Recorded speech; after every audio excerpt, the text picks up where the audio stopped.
Minta pendapat ke Pak Suparji.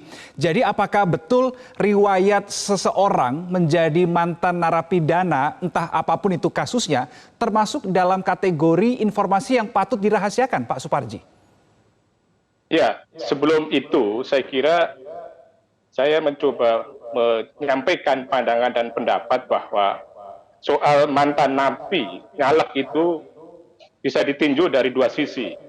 Pertama dari sisi yuridis dan sisi sosiologis. Dari sisi yuridis, saya kira tidak ada satu alasan pun yang kemudian ada penolakan terhadap mantan caleg, mantan napi ya, untuk menyalek tadi itu. Misalnya, kita tinjau dari sisi ideologi Pancasila, bahwa batu uji kita berbangsa dan bernegara adalah Pancasila, di mana inti Pancasila salah satunya adalah keadilan sosial. Tidak boleh ada diskriminasi kepada siapapun. Harus ada perlakuan yang sama kepada siapapun. Kemudian yang kedua, ditinjau dari konstitusi. Sandaran berbangsa dan bernegara kita adalah konstitusi.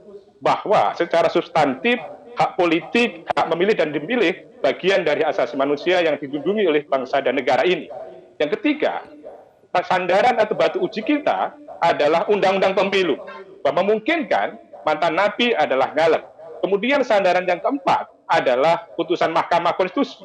Tadi disebutkan bahwa mantan napi dapat nyalek. Saya kira sudah terang benderang itu.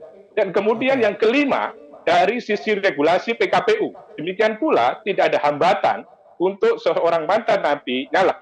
Dan yang keenam, dari sisi teori hukum, khususnya teori pemidanaan. Bahwa pemidanaan adalah dimaksudkan untuk menjerakan dan sekaligus mengedukasi. Yang pada dasarnya adalah dalam konteks criminal justice system, ada satu kesatuan proses pemidanaan.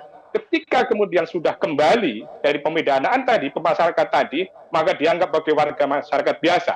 Namun demikian, karena dalam konteks selektivitas tadi itu, maka kemudian ada syarat-syarat harus dipenuhi. Dalam konteks ini, 5 tahun jedanya, mengumumkan pada publik. Baik. Dengan demikian, poin pertama yang saya sampaikan adalah, ditinjau dari batu uji tadi itu, maka sesungguhnya tidak perlu ada pro kontra lagi tentang mantan napi untuk nyalek. Dan kemudian yang kedua adalah dari sisi sosiologis, bahwa bagaimana nantinya proses pemilihan nanti diserahkan sepenuhnya kepada masyarakat. Artinya apa? Ya. Bahwa masyarakat akan selektif dan kemudian pada akhirnya nanti akan diserahkan bagaimana melihat dari track record, dilihat dari kinerja dan sebagainya. Nah, pada akhirnya semuanya dalam konteks electoral justice. Kalau pertanyaan tadi, bagian dari yang kemudian dirahasiakan tentang KPU itu tadi, sudah disampaikan oleh komisioner KPU tadi itu. Semuanya adalah pada regulasi. Namun demikian, saya kira yang terpenting adalah bagaimana kita tidak mencoba menghukum seseorang selama-lamanya. Kalau kemudian kita menghukum seorang selama-lamanya, lalu apa artinya negara? Lalu apa artinya alat negara? Yang kemudian apa artinya proses penjara tadi itu? Jadi Mas, saya kira bahwa ini kembalikan kepada masyarakat untuk dipilih pada pemilu nanti gitu. Saya ingin minta pendapat Mbak Titi nanti, tapi dijawab di segmen berikutnya soal berbahayakah menurut Anda ketika ex-napi ini kemudian berebut kursi setelah mendapatkan hukuman. Saya akan minta pendapat Mbak Titi, tapi di segmen berikutnya tetap bersama kami di Prime Time News. Jelajahi cara baru mendapatkan informasi. Download Metro TV Extend sekarang.